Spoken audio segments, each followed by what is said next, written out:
There's a reason you can take an entire weekend off and still feel tired on Monday, and it isn't that you need a longer vacation.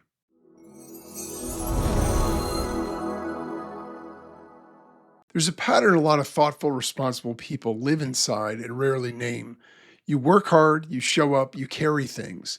And when someone suggests you should actually rest, something in you tightens. A quiet voice says, "Not yet, not until this is done, not until I've earned it." In this video, we're going to look at why that voice is so loud, what rest is actually for, and why treating recovery as laziness may be one of the most expensive mistakes a modern human can make. Why do so many people feel guilty about rest? Most people didn't learn guilt around rest from a single moment. They absorbed it from school, where being busy looked like being good, from workplaces where availability was quietly rewarded more than wisdom, from a culture that often confuses visible effort with actual value. Over time, that builds a belief most of us were never asked to examine, that worth equals output, that slowing down is a character flaw disguised as a preference. So when you try to rest, you don't just feel tired, you feel suspicious of yourself. That isn't laziness, that's conditioning. And that distinction matters because you can't out-discipline a bad definition of worth. You can only replace it with a better one. So what is rest actually for? Rest is not the opposite of effort. It's the other half of the cycle. Your body, your nervous system, and your mind are not designed to run continuously. They're designed to shift between activation and recovery, focus and release, doing and integrating. When you skip recovery, you don't just feel more tired, you function worse. Attention narrows, emotional regulation freezes, decision-making gets noisier, creativity gets quieter. Even your sense of meaning tends to dim. Rest is what allows everything good about effort to keep being. It isn't a reward for working, it's part of how working keeps working. Why isn't passive distraction the same as recovery? A lot of people call rest isn't actually restoring them. Scrolling, channel flipping, half watching a show while answering emails, collapsing on the couch with a screen in one hand and a snack in the other. These things can lower stimulation in the moment. They can feel like a break, but they don't fully downregulate the nervous system. They just swap one kind of input for another. You can be off without being restored. You can be horizontal and still be activated. You can be on vacation and still bring your tension with you. Real recovery is something different. It involves your system actually coming down, not just your calendar. What happens when effort outruns recovery for too long? Well, when you keep spending and rarely replenish, you don't suddenly break, you slowly blur. You start operating on a thinner version of yourself. You get more reactive. You mistake adrenaline for energy and urgency for focus. Small things start to feel heavier than they should. Chronic activation can feel normal long before it feels healthy.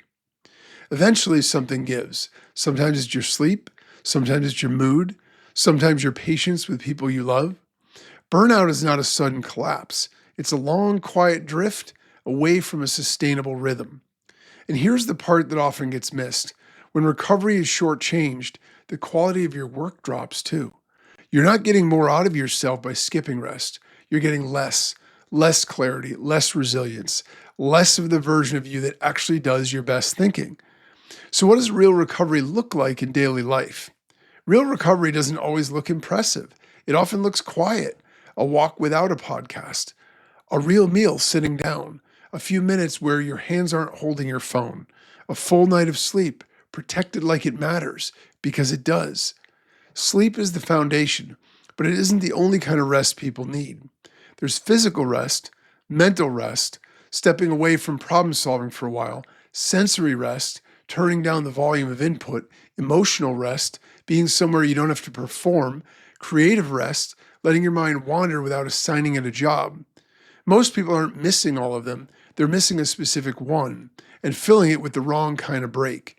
A more useful question than "did I rest today?" is this: what kind of rest am I actually missing? How do you start treating rest as necessary, not earned? The most common standard people hold is this: I can rest when everything is done. But for most responsible adults, everything is never done. That isn't a plan, it's a loop. A more honest approach sounds like this: rest is part of performance, not the reward after it. Recovery is built into the week, not pulled from the edge. Practically, that can look like protecting sleep and a real wind down, even on busy nights. Building small moments of actual down regulation into the day, a few slow breaths, a quiet window, a real pause between meetings, noticing whether a break is truly restoring you or distracting you, allowing some unstructured time without immediately filling it, designing a weekly rhythm that includes recovery before you need to collapse. You don't need perfect balance. You need a more truthful rhythm. And a simple reflective question you can carry with you. Instead of asking, have I earned rest? Try asking, what would actually restore me right now? And am I willing to let that count? So, recovery is not laziness, it's part of how a human system stays functional. A lot of people aren't bad at resting because they don't care enough. They're bad at resting because they were taught only visible effort counts. You don't have to keep living inside that definition. Respecting effort and respecting recovery aren't two separate things, they're the same respect expressed twice.